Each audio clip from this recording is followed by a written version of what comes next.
అతిపెద్ద ఆధ్యాత్మిక వేడుక కుంభమేళా ఇప్పుడు ప్రపంచం దృష్టిని ఆకర్షిస్తోంది. ఈ రోజు ఈ మహా కుంభమేళాలో పాల్గొనబోతున్నారు ప్రధాని మోదీ. సరిగ్గా ఢిల్లీ అసెంబ్లీ ఎన్నికల వేళ ప్రధాని మోదీ ఆధ్యాత్మిక కార్యక్రమంలో భాగం కాబోతున్నారు.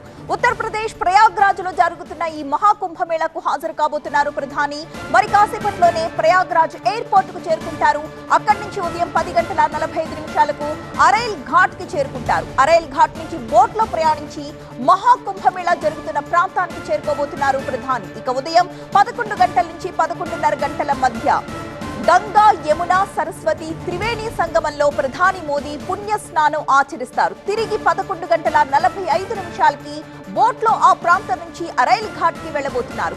ఆ తర్వాత అరైల్ ఘాట్ నుంచి ప్రయాగ్రాజ్ ఎయిర్పోర్ట్ కు చేరుకుని అక్కడి నుంచి తిరిగి ఢిల్లీకి బయలుదేరుతారు. ఈ పర్యటన సందర్భంగా ఎలాంటి కార్యక్రమాల్లోనూ ప్రధాని మోదీ పాల్గొనరని సమాచారం. మోదీ వస్తున్న నేపథ్యంలో నగరంతో పాటు కుంభమేళా దగ్గర భారీ భద్రతా ఏర్పాట్లు చేశారు. దాదాపు గంటన్నర పాటు మోదీ ప్రయాగ్రాజ్ లో ఉండబోతున్నారు. అయితే ఢిల్లీలో అసెంబ్లీ ఎన్నికల రోజునే ప్రధాని మోదీ కుంభమేళాలో పుణ్య స్నానాలు ఆచరించడం అనేది ఆసక్తికరంగా మారింది. ఇక జనవరి 13న ప్రారంభమైంది ఈ మహాకుంభమేళా.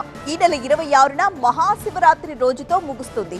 ప్రయాగ్రాజ్ మహాకుంభమేళాలో పుణ్య స్నానాలు చేయడానికి త్రివేణి సంగమానికి పోటెత్తుతున్నారు భక్తులు. ప్రయాగ్రాజ్ ఘాట్లన్నీ కూడా భక్తులతో కిటకిటలాడిపోతున్నాయి. ఇప్పటి వరకు 38 కోట్ల మంది కుంభమేళాకు వచ్చినట్లుగా ఉత్తరప్రదేశ్ ప్రభుత్వం తెలియపరిచింది. సామాన్యులతో పాటు అనేక మంది ప్రముఖులు సైతం ఈ కుంభమేళాకు హాజరవుతున్నారు.